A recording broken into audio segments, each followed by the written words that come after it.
In just a few decades, Mexico shrank to half its size. From the deserts of Texas to the golden hills of California, vast lands slipped away almost overnight. But how did this happen? Was it weakness, betrayal, or destiny itself? Behind every treaty and battlefield was a nation struggling to survive against overwhelming odds. This is the forgotten story of how Mexico lost so much territory so quickly and how the world was changed forever. The year was 1821. After centuries under Spanish rule, Mexico finally won its independence. Stretching from the Oregon border to Central America, it was a colossal nation, rich in land, but fragile in unity. The dream of independence carried hope, but also seeds of chaos. Vast frontiers were sparsely populated, governed loosely, and vulnerable to both internal divisions and external powers. Texas, California, and New Mexico were distant outposts, while indigenous nations still held their own power. Meanwhile, a young and ambitious neighbor, the United States, was expanding rapidly.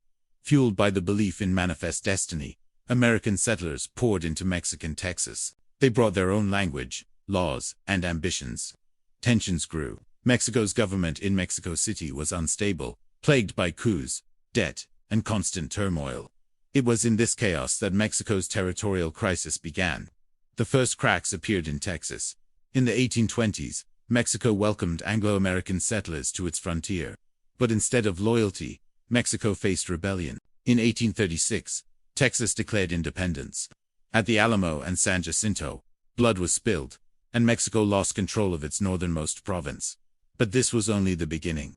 In 1845, the United States annexed Texas. War followed in 1846. Mexico entered it weakened and unprepared. U.S. armies marched deep into Mexico, capturing cities, ports, and even the capital itself. Mexican soldiers fought bravely at Chapultepec Castle. Cadets leaped to their deaths rather than surrender the flag. But the imbalance of power was undeniable. In 1848, the Treaty of Guadalupe Hidalgo forced Mexico to cede half its land.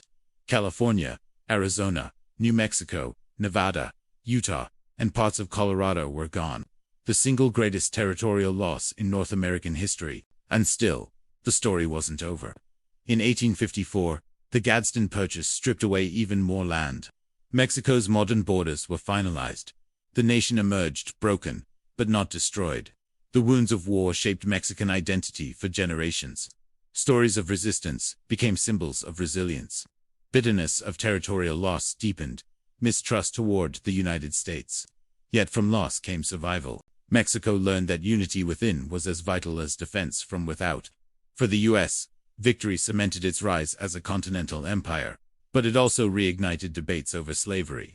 The new territories deepened divisions that would soon erupt into the Civil War. The scale of land lost is staggering.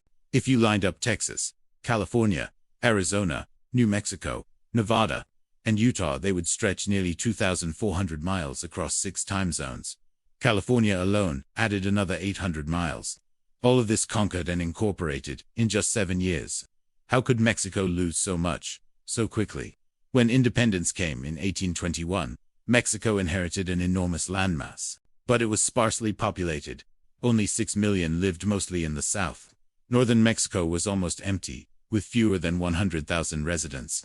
Indigenous nations held sway, loyal to neither Mexico City nor foreign settlers. The central government was weak, racked by poverty and political chaos. Most Mexicans lived as subsistence farmers, disconnected from the fragile new republic. Across the border, the United States was booming. Its population surged past 8 million by 1820, fueled by immigration, high birth rates, and industry. Ambitious settlers and farmers pushed westward, hungry for land. Texas was the first target. At first, Mexico saw opportunity in American immigration, but settlers brought slavery, defiance, and demands for autonomy. By the 1830s, conflict was inevitable. Texas broke away, and Mexico never regained it. Then came war. The U.S. claimed the Rio Grande as the Texas border. Mexico insisted it was the Nueces River. But the deeper reason was American expansionism. Mexico was divided, poor, and exhausted from decades of turmoil. The United States was wealthy, growing, and armed with industrial power. The war was won. The U.S. occupied Mexico City. Mexico had no choice but to surrender. The Treaty of Guadalupe Hidalgo, ceded 525,000 square miles of land, more than half of Mexico, gone. Even then, Mexico was forced to sell more in 1854, the Gadsden Purchase. So why didn't Mexico fight harder? Because it couldn't. Internal division and weak governance left it unable to resist. Mexico lost vast lands, but it did not lose its soul. The trauma of the 19th century forged a lasting national identity. Meanwhile, the U.S. became a continental power, rich in land and resources. But the new lands also brought the question of slavery, pushing America closer to civil war. For Mexico, the scars remain.